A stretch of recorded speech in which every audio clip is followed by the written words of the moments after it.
Bonjour, bienvenue au MOOC, éléments de mathématiques pour la physique. Je suis l'ingénieur Dr Ngohe Ekam Paul Salomon, enseignant-chercheur à l'École nationale supérieure polytechnique de Yaoundé au Cameroun. Je vais vous entretenir cette fois sur le thème produit des vecteurs. Afin de couvrir l'essentiel des produits de vecteurs, nous vous annonçons dès le début que comme objectif pédagogique de ce cours, à la fin de ce cours, l'apprenant que vous êtes devra savoir effectuer les opérations vectorielles élémentaires. Mais il pourra aussi être capable de connaître la signification physique des différentes opérations qu'on effectue avec les vecteurs. Pour ce faire donc, l'énoncé de notre exposé est le suivant. Premièrement, nous allons parler du produit scalaire. Deuxièmement, du produit vectoriel. Troisièmement, du produit mixte. Et quatrièmement, du double produit vectoriel. Très bien.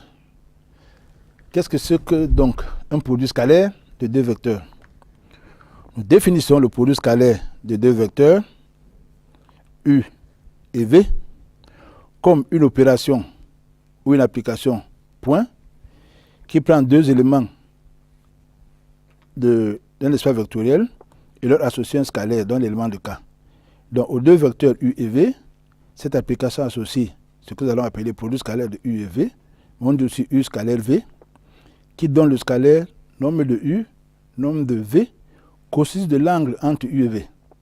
Donc si nous avons les vecteurs U et V, nous pouvons avoir le cosinus, donc effectuer le produit nombre de U, nombre de V fois cosinus UV. Ainsi est défini le produit scalaire. À côté, dans la définition, nous avons une interprétation ou une signification physique du produit scalaire. Notons que si nous avons ici le vecteur U et tout à côté le vecteur V, et que nous ayons ici sur V la projection orthogonale du vecteur U, donc c'est noté ici projection sur U du vecteur V. Si nous considérons cet angle-ci, dans l'angle entre U et V, nous avons que dans ce triangle-là, rectangle à ce niveau, ce côté adjacent à l'angle ici est donné par la norme de l'hypoténuse, c'est-à-dire le nombre de V, fois le cosinus de l'angle. Donc la projection de V sur U ici nous donne le nombre de V, cosinus de UV, que nous retrouvons sur ce thème. Il vient donc de manière pratique que U scalaire V est égal à nombre de U fois projection sur U du vecteur V. Donc voilà une signification géométrique ou physique de ce que c'est qu'un produit scalaire de deux vecteurs. Mais on peut aussi démontrer que ce même produit scalaire est aussi égal à nombre de V que multiplie la projection de V, la projection sur V du vecteur U. Très bien. Après la définition et l'interprétation géométrique ou physique, vous allez bien me dire, c'est bien pour tout ce que vous dites, mais comment donc déterminer ce produit scalaire? Nous précisions que le cours d'éléments de mathématiques, ce n'est pas le ramassis de toutes les théories des mathématiciens. Donc nous allons définir un produit scalaire pas comme une forme bilinéaire symétrique définie positive, avec la massification de l'expression que cela peut comporter. Mais nous allons faire l'hypothèse que nous nous plaçons dans une base orthonormée et que si dans cette base orthonormée, le vecteur U a pour composante U1, U2, U3, nous nous limitons en dimension 3, puisque l'espace physique est entièrement résolu en dimension 3.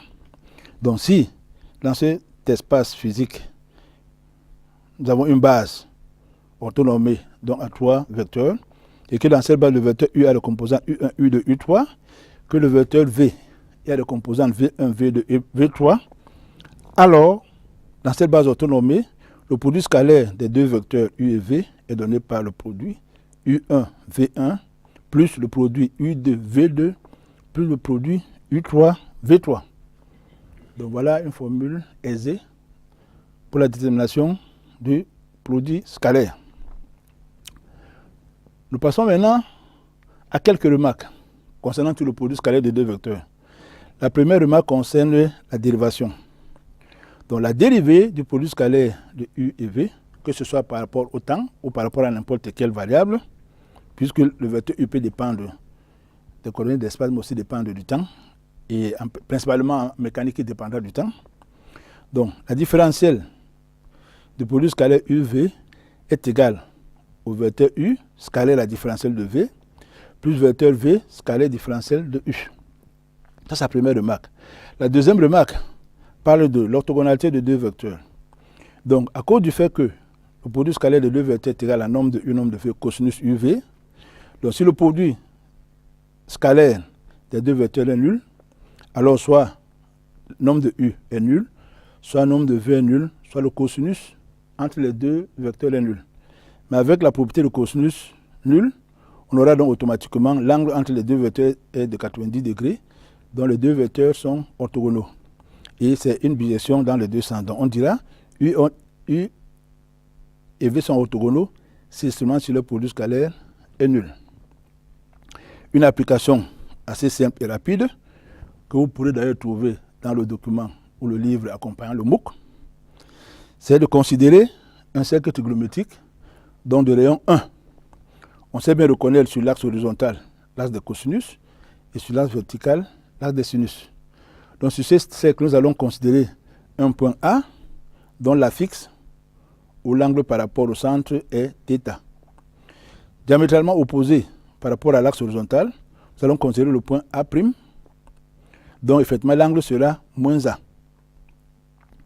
Et ne serait-ce que du point de vue visuel, on voit bien que le vecteur AA' est orthogonal à l'axe horizontal. Bien.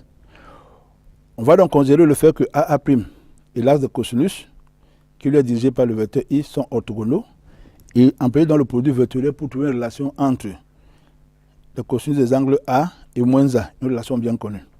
Pour estimer que AA' est orthogonal au vecteur I, on estime le fait que le produit scalaire des deux est nul. Bien, le point A ici a pour composante cosinus A selon l'axe des X et sinus A selon l'axe des Y. De même, le point A' aura pour composante cosinus moins A selon l'axe des X et sinus de moins A selon l'axe des Y.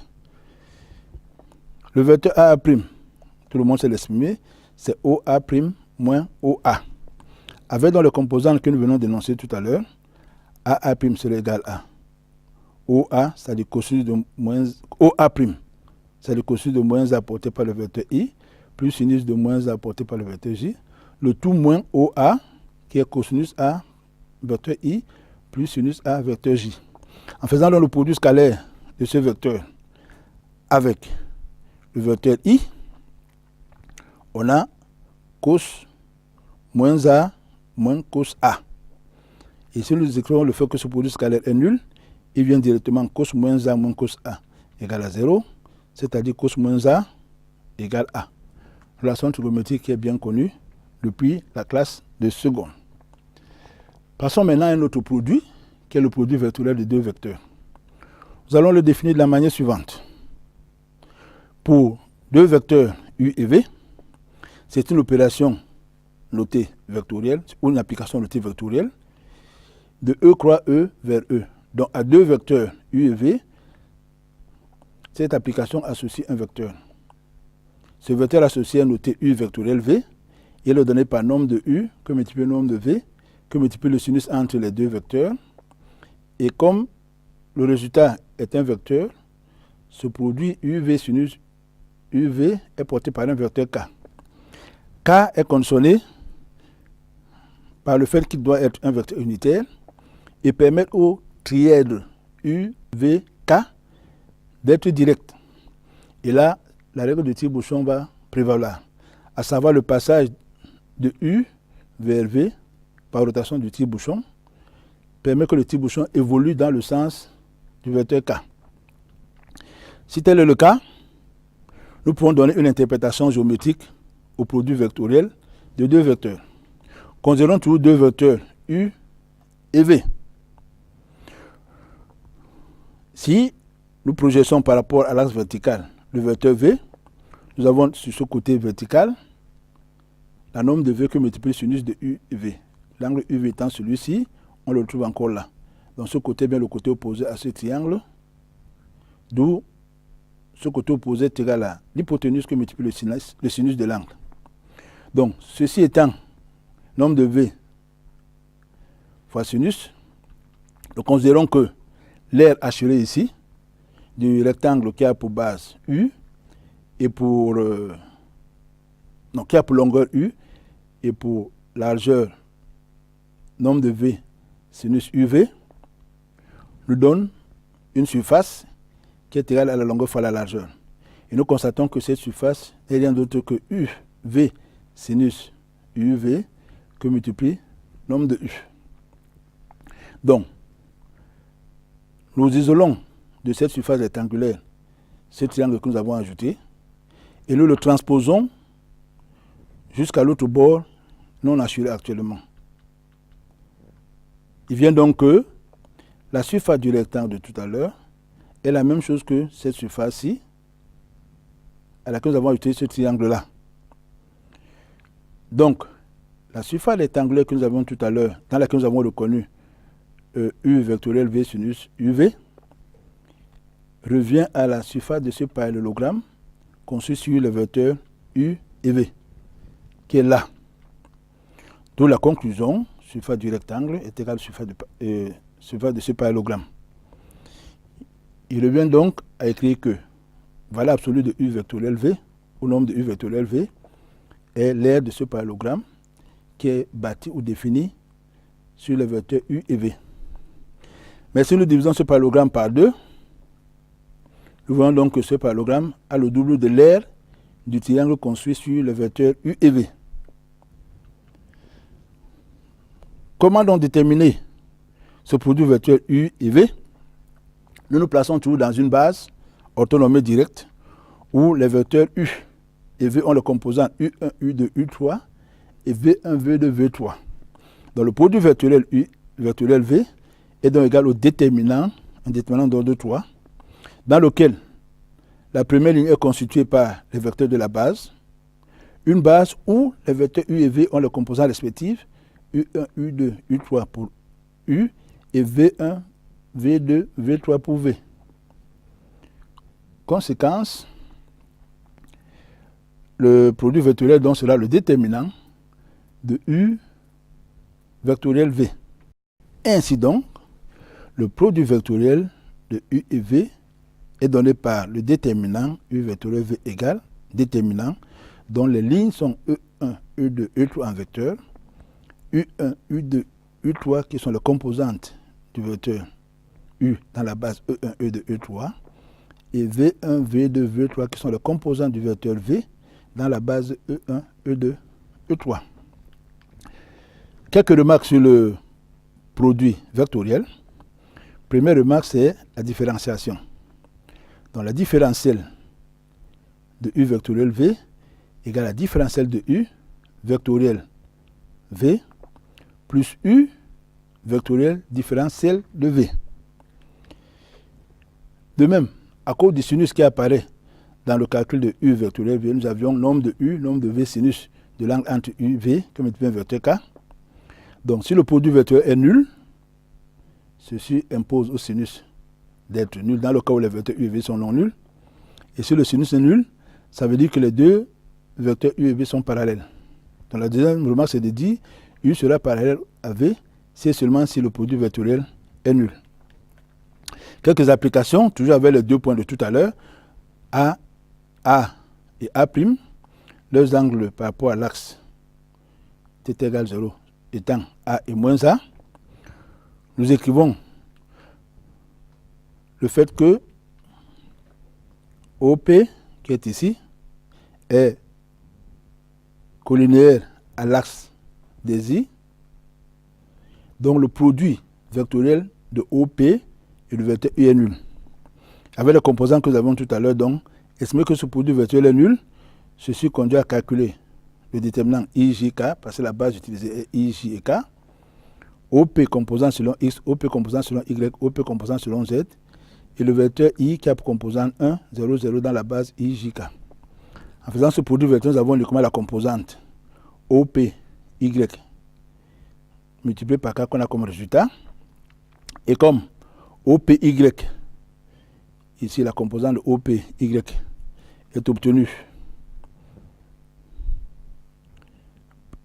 P étant le milieu de A et A', par la moitié de la somme des premières composantes de A et A', donc OPY est égal à ceci. OPY égale à 0 implique donc sinus de A égale à moins sinus de moins A. Résultat qui est aussi connu. Nous passons maintenant au troisième produit qui est le produit mixte de trois vecteurs. Comme son nom l'indique, c'est la composition du produit scalaire et du produit vectoriel. Donc pour trois vecteurs A, B et C pris dans cet ordre, c'est une opération de E croix E vers K, le corps des scalaires. Donc à trois vecteurs A, B et C pris dans cet ordre, le produit mixte donne le scalaire noté A, B, C, qui est égal à A scalaire B vectoriel C. Une interprétation géométrique, et là elle va être difficile à démontrer parce que c'est une équivalence en dimension 3. Le produit mixte ABC en valeur absolue donne la capacité ou le volume du parallélépipède qui est conçu sur les trois vecteurs. Donc nous avons ici le vecteur A, là le vecteur B, le vecteur C. Nous avons un produit mixte ici, le volume de ce parallélépipède. Comment aussi déterminer dans la valeur de ce produit mixte? Donc A, B, C en produit mixte vous donne le déterminant d'ordre 3 dont les lignes ou les colonnes sont constituées par les composants de chaque vecteur. Et si nous avons choisi d'écrire en ligne, en colonne plutôt qu'en ligne, le composant du vecteur A, donc A1, A2, A3, le composant du vecteur B, B1, B2, B3, et le composant du vecteur C, C1, C2, C3. Donc avec ce déterminant, on a la valeur du produit mixte des trois vecteurs A, B, C, toujours dans une base orthonormée directe. Quelques remarques sur le produit mixte. D'abord, utiliser la propriété du produit mixte qui détermine le volume entre trois vecteurs. Évidemment, si le volume d'un parallélépipède est nul, ça veut dire que les trois vecteurs sont coplanaires. Donc, on dirait donc que les vecteurs A, B et C sont coplanaires, c'est seulement si le produit mixte est nul. Deuxième propriété, on parle de l'invariabilité par permutation circulaire. Donc, on montre que A scalaire B vectoriel C, à cause du produit scalaire, est égal à A vectoriel B scalaire C. Et etc. Il y a une égalité par permutation qui permet donc d'écrire que A, B, C en produit mixte est égal à, par permutation circulaire, B, C, A, qui est encore égal à C, A, B. Donc une invariabilité par permutation circulaire. Troisième et dernière remarque sur le produit mixte, c'est la différenciation. Donc différentiel du produit mixte A, B, C est égal à la somme des différentiels suivantes.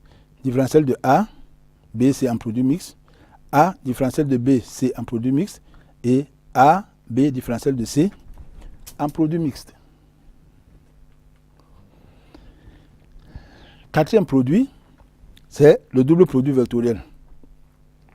Bien, cette fois-ci, nous avons obtenu pour le produit scalaire deux vecteurs auxquels on associait un scalaire. Pour le produit vectoriel, nous avions deux vecteurs auxquels on associe un vecteur. Tout à l'heure, pour le produit mixte, nous avons eu trois vecteurs auxquels on associait un scalaire. Maintenant, pour le double produit vectoriel, on prendra trois vecteurs, A, B, C, auxquels on va associer un autre vecteur, A vectoriel, B vectoriel, C. Il est facile de montrer, et vous allez certainement le faire en travaux dirigés, que A vectoriel, B vectoriel, C pris dans cet ordre avec la parenthèse sur les deux derniers termes, est égal à B que multiplie le scalaire AC, moins C que multiplie le scalaire AB. Mais ce scalaire est présenté sous cette forme parce que c'est plus facile de retenir que A vectoriel, B vectoriel, c'est égal au bac moins le CAP. Pour certains, bac c'est baccalauréat, CAP c'est un certificat d'aptitude professionnelle. Donc, sous cette formule-là, le produit vectoriel est facile à retenir. Bien, arrivé au thème de notre leçon, nous espérons que, comme nous l'avons annoncé au début, vous savez désormais effectuer les opérations élémentaires entre les vecteurs. Et que non seulement vous savez les effectuer, mais vous savez aussi donner une signification physique, pratique et réelle des différentes opérations entre les vecteurs. Merci d'avoir suivi cette leçon. Nous espérons vous avoir encore très prochainement à la leçon suivante.